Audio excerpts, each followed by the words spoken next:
Everyone, আজি লৈ আহিছোঁ এটা মাছৰ টেঙা মিঠাৰ চটপটা ৰেচিপি। আৰু এই ৰেচিপিটোৰ কাৰণে আমাক লাগিব এয়া পাঁচফোৰণ, ৰেড চিলি পাউডাৰ, নিমখ, হালধি, শুকান জলকীয়া, তেজপাত, কুটি লোৱা নহৰু আৰু পিঁয়াজ।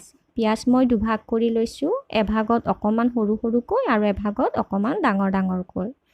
লগতে এয়া চেনি, টমেটো কেচাপ আৰু চয়া চচ আৰু এয়া নিমখ হালধি সানি লোৱা মাছ মই 4 পিচ লৈছোঁ। এতিয়া ইয়াতে মই কেৰাহীটোত তেল বহাই তেলখিনি গৰম হোৱাত মাছকেইপিচ ভাজি ল'ম। মাছখিনি ভাজ খাই আপোনালোকে যদি মোৰ চেনেলটো ছাবস্ক্ৰাইব কৰি থোৱা নাই তেন্তে ছাবস্ক্ৰাইব কৰি দিব আৰু লগতে থকা বেল আইকনটো টিপি দিব, কাৰণ বেল আইকনটো টিপি দিলে মই দিয়া ভিডিঅ'সমূহ আগতীয়াকৈ পাই যাব। এয়া মাছখিনি ভজা হৈছে। এয়া মই ইলুটি কৰাৰ পিছত এতিয়া মাছখিনি এখন প্লেটত উঠাই ল'ম। মাছখিনি উঠাই লোৱাৰ পিছতে সেইখিনি তেলতে অকণমান আৰু তেল দি মই ইয়াত পাঁচফোৰণ দি দিলোঁ। পাঁচফোৰণখিনি দিয়াৰ পিছতে ইয়াত কুটি লোৱা মই নহৰুখিনি ভাজি ল'ম। নহৰুখিনিৰ লগতে ইয়াতে মই শুকান জলকীয়া এটাও ফালি দিছোঁ আৰু তেজপাত। এইখিনি অকণমান সময় লৰাই থাকিম, কাৰণ নহৰুখিনি অকণমান ভাজ খালে ভাল লাগে।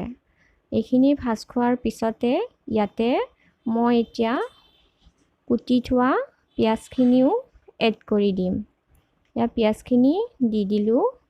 পিঁয়াজখিনি অকণমান সময় ভাজি ল'ম আৰু এই পিঁয়াজ আৰু নহৰুখিনি ভাজ খাই মই এইপিনে এটা বাটিত উলিয়াই লোৱা টমেটো কেচাপখিনিত মই 3 চামুচ চেনি মিক্স কৰিলোঁ। এইখিনিত অকণমান পানী এড কৰি এয়া এতিয়া চেনিখিনি ঘুটি দিম। এইখিনি ঘুটাৰ লগতে এইপিনে ইয়াতে মই একেলগে ৰেড চিলি পাউডাৰ আৰু হালধি দি দিলোঁ। এইখিনি লৰাই থৈ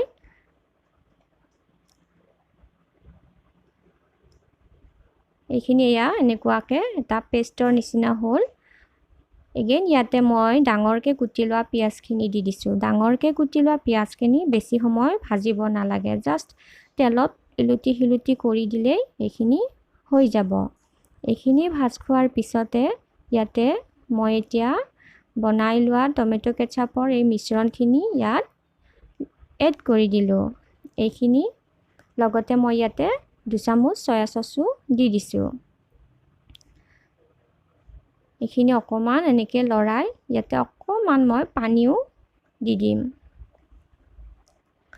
পানীখিনি দিয়াৰ পিছত এইখিনি অকণমান উতল অহাৰ নিচিনা হোৱাৰ লগে লগেই ইয়াতে মই নিমখো এড কৰিলোঁ। নিমখখিনি এড কৰাৰ পিছত মাছখিনি দি দিলোঁ। মাছখিনি দিয়াৰ লগতে ইয়াতে অৱশ্যে পানীখিনি আপুনি যিমানখিনি ডাঠ বা পাতল বনায় এনেকুৱাকৈ, অৱশ্যে এইখিনি ডাঠকৈ বেছি ভাল লাগে। দাইল ভাতৰ লগত এইখন মাছৰ জুতি লৈ চাবচোন, বিৰাটেই সোৱাদ লগা হয়। এইখিনি মই এতিয়া ঢাকোন লগাই মিনিমাম 5 মিনিটমান থৈ দিম, কাৰণ মাছটো সিজি গ'লে আমাৰ এয়া গ্ৰেভিখন ৰেডি হৈ যাব। ইয়াৰ মাজতে মই এবাৰ লৰাই ইয়াতে শুকান কেঁচা জলকীয়া দি দিছোঁ। জ্বলাটো নিজৰ কথা। এয়া ৰেডি হৈ গ'ল আমাৰ মাছৰ ধুনীয়া টেঙা মিঠা এটা গ্ৰেভিৰ ৰেচিপি। যদি ৰেচিপিটো ভাল লাগে লাইক কৰিব, কমেণ্ট কৰিব। আজিলৈ আহোঁ, বাই বাই। Thanks for ৱাটছিং।